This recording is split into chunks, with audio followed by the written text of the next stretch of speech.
Bonjour à toutes et à tous, c'est Jonathan Caparros, Quintet Plus en nocturne ce vendredi 9 janvier sur l'hippodrome de Deauville, 1300 mètres à parcourir sur la PSF. Alors l'un des favoris sera Talentuoso qui vient d'être deuxième du Quintet référence qui s'est disputé il y a 3 semaines sur le tracé qui nous intéresse.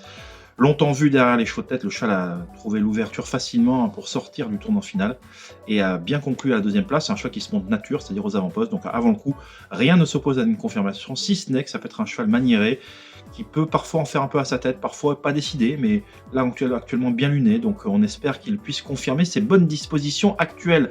Attention pour un outsider, alors même si c'est une petite ébauche du long travail que j'ai effectué pour vous, pour mes souscripteurs, mais Alf, le protégé de David Smaga, a beaucoup mieux couru que l'indique sa 7ème place dans le Quintet référence, puisqu'il s'est retrouvé à l'arrière-garde, trop loin des premiers. Il a en revanche regagné pas mal de terrain pour finir. Je me dis que cette fois-ci, avec un meilleur départ, comme c'est un cheval qui généralement par le passé se tenait plutôt dans les chevaux de tête, s'il peut être à portée de fusil des premiers, ça peut être très bien et il peut intégrer sans problème la bonne combinaison de ce Quintet.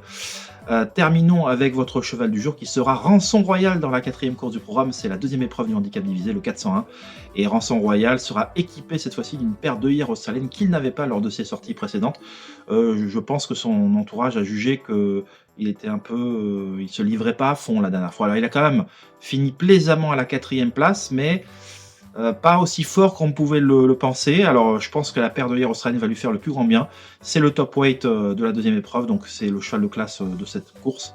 Et je pense qu'avec un bon parcours cette fois derrière les premiers, il a le 1 dans les stalles, il peut faire mouche et prendre une très belle place dans les 3. Voilà, cette vidéo arrive à son terme. N'hésite pas, si tu veux avoir toutes les infos, je te dis, j'ai beaucoup travaillé pour le Quintet de ce vendredi. Une seule solution, c'est de s'abonner pour écouter toutes les interviews, tout le travail que j'effectue en vidéo argumentée. Merci de m'avoir écouté. Dans tous les cas, on se dit à très vite.